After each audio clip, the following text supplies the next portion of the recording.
Ternyata dua ibu ini diutus oleh mamanya, karena mamanya Katolik yang tangguh, tapi anaknya sudah ikut ke gereja lain, ikut ibadat gereja lain, dan pelan-pelan mengatakan kepada mamanya, saya mau pindah gereja.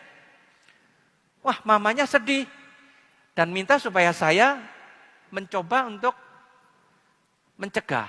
Nah, ibu ini datang dengan membawa notes.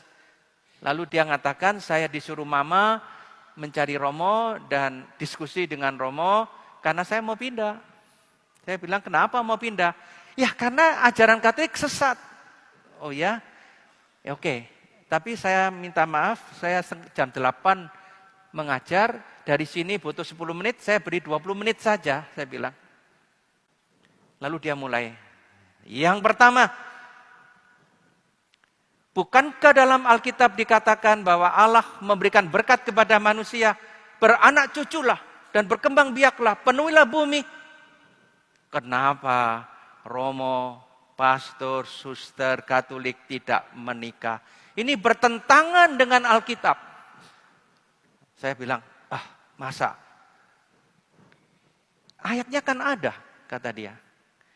Oke, ayatnya itu ada. Terus saya bilang, buka Injil Matius pasal 19. Yesus mengatakan pada pasal itu, ada orang yang tidak kawin demi kerajaan sorga. Dia terkejut.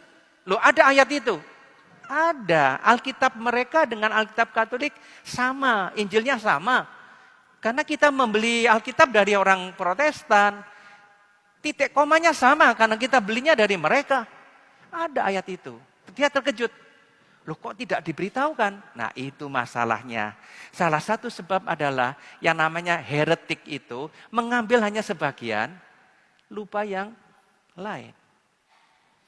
Saya katakan, Yesus sendiri hampir pasti tidak punya istri. Yesus sendiri tidak kawin. Apakah Yesus melanggar perintah Allah? Paulus sendiri mengatakan yang lain kawin. Yang lain punya hak untuk kawin. Tapi Paulus tidak. Apakah Paulus melawan hukum Tuhan? Jawabannya adalah normal. Tuhan menghendaki manusia menikah, melahirkan anak supaya umat manusia berkembang terus. Tuhan yang sama, pencipta yang sama, bisa membuat perkecualian. Ada orang yang tidak kawin demi kerajaan surga. Ibu itu terkejut. Oh, kalau gitu tidak salah gereja Katolik. Yang kedua, mulai dengan sakramen pengakuan. Imam itu seorang manusia. Padahal yang bisa mengampuni dosa hanya Allah. Mengapa dalam gereja Katolik ada sakramen pengakuan? Bukankah hanya Allah yang memberikan pengampunan? Oke, Bu. Ibu buka Injil Yohanes pasal 20. Ya. Ketika Yesus menampakkan diri kepada para rasul, dia mengatakan, terimalah Roh Kudus. Barang siapa kamu ampuni dosanya, dosanya diampuni. Saya ulangi, barang siapa kamu ampuni dosanya, dosanya diampuni. Subjeknya siapa dari kata mengampuni? Para rasul. Artinya Tuhan menitipkan kuasa untuk mengampuni dosa kepada gerejanya, kepada para rasul. Kalau tidak, tolong terjemahkan, tolong terangkan mengapa ada ayat ini. Saya bilang ke ibu itu.